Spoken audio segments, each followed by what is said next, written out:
प्यार वो एहसास है जो हर किसी को नहीं होता। प्यार वह महसूस है जिसके अंदर खो जाने का दिल करता है। यही एक एहसास मैं आपको बताना चाहता हूँ। शाम का समय था। मैं अपने दोस्त का इंतज़ार कर रहा था। स्टेशन के बाहर हम लोग का बाहर कहीं घूमने जाने का प्लान था और मैं जल्दी पहुँच गया था। कुछ समझ नहीं आ रहा था कि मैं क्या करूं। मैं स्टेशन के पास जाके बैठ गया। तभी कुछ ऐसा हुआ कि मेरी जिंदगी एक अलग मोड़ लेने वाली थी। स्टेशन की तरफ मैं खुद देख रहा था कि मेरा दोस्त आया कि नहीं, तभी अचानक से मेरी नज़र एक लड़की पर पड़ी। वो जो वक्त था, मैं पूरी तरह कुछ देर के लिए थम सा गया था। मैं सब भूल गया था कि मैं कहाँ हूँ, क्यों हूँ। बस मेरी आंखें उस लड़की की तरफ से हट ही नहीं रही थी और इस तरह से मैं उसे देखता ही जा रहा था। उसकी मासूम चेहरा, उसकी छोटी छोटी आंखें, उसके मासूम सा चेहरे पे वो मासूम सी उसकी हंसी, जैसे मानो कोई परी हो वो। उसे देख पहली नज़र में मानो दिल को कुछ होने लगा था। क्या वो प्यार था? मुझे नहीं पता। बस दिल बोल रहा था कि मेरा दोस्त कुछ देर बाद आए या ये वक्त रुक जाए। मुझे उसका नाम जानना था। उसके बारे में बहुत कुछ पता करने को दिल कर रहा था, लेकिन कैसे करूं ये समझ ही नहीं आ रहा था। जब कुछ समझ नहीं आया तब मैंने बस भगवान से प्रार्थना किया कि मुझे ये लड़की मेरी ज़िंदगी में चाहिए। वो जा रही थी मेरी आंखों से दूर। मुझे रोकना था उसे। उससे बातें करना था, उससे दोस्ती करनी थी और उसे अपने दिल की बात बतानी थी, लेकिन कैसे?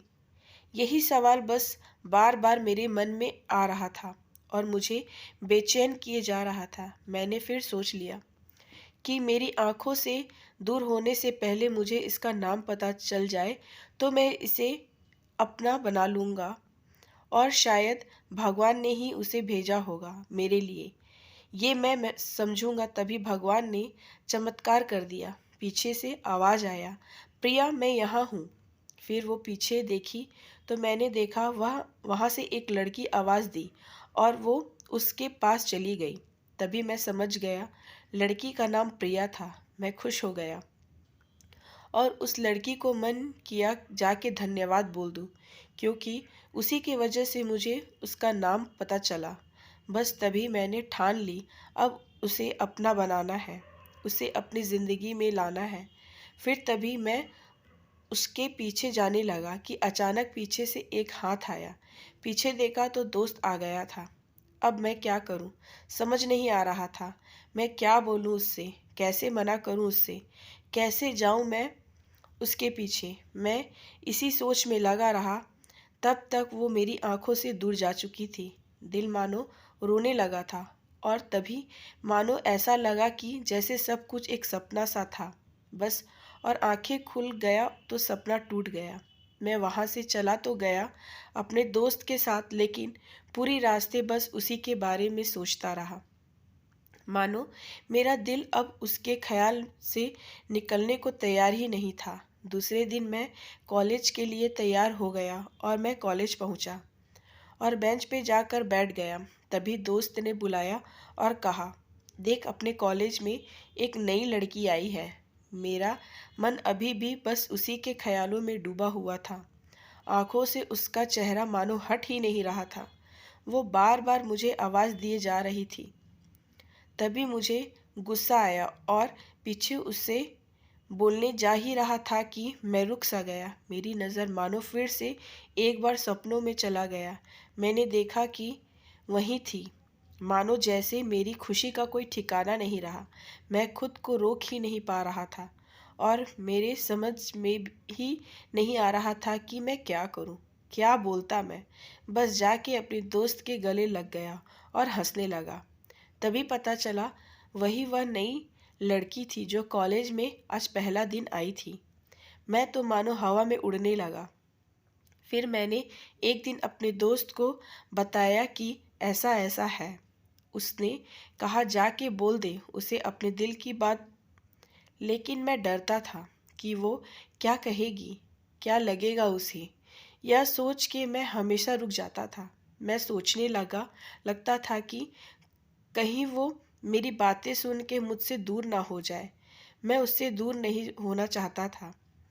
मुझे ये एहसास हो गया था कि शायद वो भी मुझे पसंद करती थी, लेकिन वो कभी कुछ नहीं कहती थी। उससे लगता लगता कि मेरे मन में उसके लिए कुछ नहीं है, लेकिन वो क्या जाने कि उससे पहली नज़र में देख के ही मैंने उसे अपना दिल दे चुका था। दिन बीतते गए, हम लोग एक अच्छे दोस्त की तरह साथ रहते और बातें करते थे, लेकिन ना कभी मुझे हिम्मत हुआ उससे कुछ भी कहने का, ना और ही उसे। वक्त बीत गया और इस तरह हम लोग की पढ़ाई पूरी हो गई, लेकिन मेरे दिल में उसके लिए अभी भी पहला और आखिरी प्यार था, और शायद उसके लिए भी। और इस तरह से हमें सबको अलग अलग कंपनी में जॉब लग गई थी। तभी बस एक दिन मैंने सोच लिया कि अब बस, मैं उसे कल जाके दिल की बात बता दूंगा। मैं अगले दिन सुबह उठा और मैंने उसे फ़ोन किया और उससे कहा कि मुझे मिलना है उससे। उसने मिलने के लिए हाँ कहा कर दिया, और इस बात से मुझे बहुत खुशी मिला। हम लोग ने एक समय निर्धारित किया था और मैं समय से पहले वहाँ उसका इंतज़ार कर रहा था। तभी मेरी नज़र उस पे पड़ी। वही कपड़े, वही बैग, वही छोटी छोटी आंखें और चेहरे पे वही प्यारी सी मुस्कान। मानो ऐसा लग रहा था कि वही पहला दिन हो जब मैंने उसे पहली बार देखा था। वो धीरे धीरे आ रही थी, मैं तो बस उसे देखता ही जा रहा था। फिर वो पास आती है, फिर वो मेरे सामने बैठ जाती है। तभी बस मैंने उसे कहा कि मुझे कुछ कहना है उससे। फिर तभी उसने भी कह दिया कि मुझे भी कुछ कहना है तुमसे। मैं खुश हो गया। मुझे लगा कि आज वो भी अपने दिल की बात बोल देगी। फिर मैंने उससे कह दिया कि तुम पहले बोलो। उसने तो पहले मना किया पहले बोलने से, लेकिन मैंने ही जिद कर दिया कि पहले तुम बोलो। और वो बोलने जा ही रही थी, मानो मेरी सांस रुक गए थे। उसकी बातें सुनने के लिए सब कुछ थम सा गया। बस ऐसा लगा मैं और वो, और कुछ नहीं है आसपास। फिर उसके अपने बैग से एक कार्ड निकाला और दिया मुझे। वो जो पल था वही पहला पल जब मुझे लगा कि मेरा सपना था और सपना टूट गया। उस कार्ड में उसकी शादी का आमंत्रण था। बस फिर क्या, सब कुछ वहीं रुक गया। शायद मैंने बहुत देर कर दी उससे अपने दिल की बात बताने में, शायद बहुत बहुत देर। फिर उसने मुझे पूछा कि तुम क्या कहना चाहते थे। मैं क्या कहता तब। बात बदल दी और वो चली गई और मैं वहीं बैठे रह गया। मुझे उसे अपना बनाने का बस एक सपना ही था शायद, जो एक समय पे आग के टूट गया। वो आज का दिन और पहला दिन मानो क्या आया था मेरी ज़िंदगी में। अब तक ये बात समझ नहीं आया। पहला दिन भी एक सपने की तरह आई और कुछ देर बाद टूट गई, और ये आज का पल जो फिर से एक सपना बनकर पल में टूट गया। इसलिए दोस्तों, कभी भी अपनी दिल की बात बताने में देर ना करो, वरना इतना देर हो जाता है कि अपने प्यार को बस सपने में ही अपना बनाना पड़ जाता है। दोस्तों, उम्मीद करती हूँ ये कहानी अच्छी लगी होगी। अगर अच्छी लगी हो तो कमेंट करके ज़रूर बताएं, लाइक करें, शेयर करें और हमारे चैनल को ज़रूर सब्सक्राइब करें। धन्यवाद।